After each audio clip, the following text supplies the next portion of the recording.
uchaguzi wa mwaka 2020 na uchaguzi wa mwaka jana 2024 tumeshuhudia maovu na tumejihakikishia kwamba nchi hii uchaguzi hauwezekani tena. Uongo kweli? Uchaguzi hauwezekani tena katika nchi hii. Uongo kweli? Na kama uchaguzi hauwezekani tena, sauti za wananchi ziko mashakani, kwa sababu sauti pekee ya mwananchi kwa mujibu wa katiba yetu ibara ya 8 ni kura yako. Kura yako ndio inasababisha rais akusikilize, mbunge akusikilize na diwani akusikilize. Kama kura yako haina nguvu, rais anakusikiliza kwa sababu gani? Rais atasimamiaje upate madawa kama kura yako haina nguvu? Rais atawezaje kuangalia wewe upate maji kama kura yako haina nguvu? Rais atahakikishaje mtoto wako anapata elimu, anapata shule nzuri kama kura yako haina nguvu? Kwa hiyo kama kura yako haina nguvu, mwananchi utakuwa kwenye matatizo makubwa. Uongo kweli? Ndio maana hebu mpisha aondoke tuweze kuzungumza vizuri. Watu wote wenye akili ikiwemo kanisa Katoliki wametuunga mkono kwamba wanataka mabadiliko ya sheria kwanza ili tuingie kwenye uchaguzi, ili mwananchi uwe na nguvu. Nchi yetu hii, ndugu zangu, pengine hamjui, ina kilomita za mraba 945. Ukichukua nchi ya Kenya, Uganda, Rwanda, Burundi, ukiziunganisha kwa pamoja zina kilomita za mraba 890. Sisi peke yetu 945. Sisi ni nchi pekee Afrika yenye mlima mrefu kuliko yote, wa pili duniani, mlima ambao uko hapa kwenu, mlima Kilimanjaro, ambao umeitiwa mkoa wa Kilimanjaro. Sisi ni nchi yenye ziwa pana kuliko yote Afrika, la pili duniani ziwa Victoria. Sisi ni nchi ambayo tuna ziwa lenye kina kipana kuliko yote, lenye depth kuliko yote duniani. La pili Afrika, la kwanza Afrika, la pili duniani. Sisi tuna madini ya Tanzanite, tuna nickel na cobalt inayotumika kutengeneza ndege na betri za simu mnazotumia. Tuna madini ya uranium, tuna dhahabu. Sisi ni nchi ya 3 kwa dhahabu nyingi.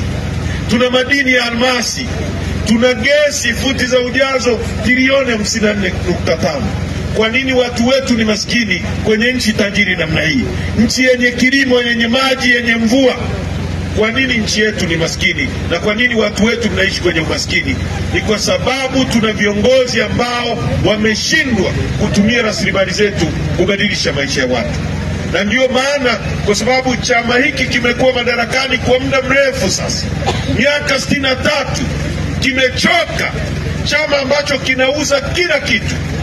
Mkapa aliuza madini, Mwinyi aliuza mbuga za wanyama, Loliondo akaikabidhi kwa Waarabu.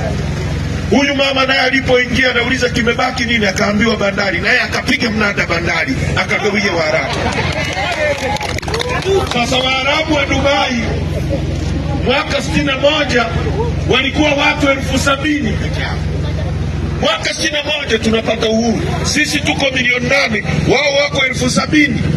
Jimbo la Rombo mko watu 200,000 na kitu. Yaani nyie ni wengi kuliko Waarabu wa Dubai walivyokuwa mwaka 61.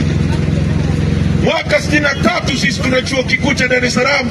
Waarabu wa Dubai bado wanatembea jangwani wakiwa miguu peku, wanaokota tende, wanaokota dates jangwani, hawana hata shule. Leo wako milioni 3, sisi tuko milioni 63. Eti sisi watu milioni 63 hatuwezi kuendesha bandari zetu, tunawakabidhi watu milioni 3, kwamba wao wana akili kuliko sisi wote milioni 63. Kuna uongozi hapa? Kuna uongozi hapa? Huo hapo uwanja wa ndege wa Kilimanjaro, Kilimanjaro International Airport, aliujenga Mwalimu Nyerere. Kila mtalii akitua pale analipa dola 55 kwa kutumia uwanja wetu. Akiwa anaondoka analipa dola 55. Kwa hiyo analipa dola 110. Dola 110 ni sawa sawa na shilingi 300,000. Huo uwanja unapitisha watalii milioni 1.5 kwa mwaka.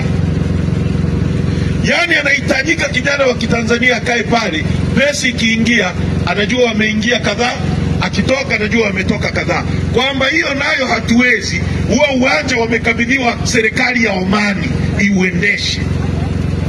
Tuna nchi hapo? Tuna nchi hapo? Misitu hii hapa. Kuna kitu kinaitwa carbon credit duniani. Nchi ambazo zinazalisha hewa kubwa ya ukaa, zinazochafua hali ya hewa, mnasikia mabadiliko ya tabia nchi. Nchi zenye viwanda vikubwa kama China, kama Marekani, kama Uingereza, kama Ujerumani, vinavyochafua hali ya hewa na kusababisha mabadiliko ya tabia nchi, wanapigwa faini na dunia kuleta kwenye nchi ambazo zinazalisha oksijeni kwa wingi. Sisi tuna misitu mingi. Kwa mfano, mbuga ya wanyama ya Serengeti ina square kilomita 16,000. Mkoa wa Kilimanjaro mzima una square kilomita 13,000. Kwa hiyo mbuga ya wanyama ya Serengeti ni kubwa kuliko mkoa wa Kilimanjaro wote. Seru, Mikumi, Tarangire, mbuga zote za wanyama za kwetu zina ukubwa sawasawa na nchi mbili, Rwanda na Uganda, ukiziunganisha kwa pamoja. Ndio mbuga zetu za wanyama. Kwa hiyo sisi ni nchi ambayo tunazalisha oksijeni kwa wingi. Kwa hiyo tuna qualify, tunafuzu kulipwa faini ambazo wanatoa China, kulipwa faini ambazo wanatoa Uingereza, Ujerumani. Na sisi tunapaswa kupata huo mgao. Sasa nchi yetu imesaini mkataba na Saudi Arabia kwamba misitu yetu inasomeka kwamba ni ya Saudi Arabia. Kwa hiyo ile pesa ambayo ingekuja Tanzania wanapewa Saudi Arabia, ndio wanatugawia. Tuna nchi hapo? Watu wa Rombo, tuna nchi hapo? Umaskini wetu ni wa kutengeneza, kwa sababu tuna viongozi wasiokuwa na uwezo. Hebu jiulizeni hivi, miaka ya 70 Mwalimu Nyerere alijenga viwanda vingi sana. Miongoni mwa viwanda vilivyojengwa jirani na nyinyi hapa ni General Tyres ya Arusha. Ilikuwa inazalisha matairi ya magari. Uongo kweli? Mimi nimekuwa, baba yangu alikuwa na Land Rover, tunanunua tairi za General Tyres. Maana yake ni nini? Maana yake ni kwamba pesa tunazozalisha ndani ya nchi zisitoke ndani ya nchi, zizunguke humu kutengeneza ajira. Leo viwanda vyote vimekufa. Kwa hiyo hapo kwenu panaitwaje? Useri. Hapo kuna bodaboda hizi hapa zote vijana wanaendesha. Tairi kisha hapa Useri, pesa inatoka Useri hapa inakwenda kuagiza China tairi. Kiwanda kingekuwa hapo Arusha, General Tyres, maana yake ni nini? Mtoto wako wewe mzee angeajiriwa pale General Tyres. Pesa ikitoka Useri iingie General Tyres, iingie kwa mtoto wako.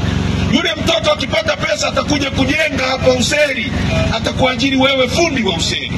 Wewe utapata pesa, utanunua nyama papo kwa yule mtu anayeuza nyama.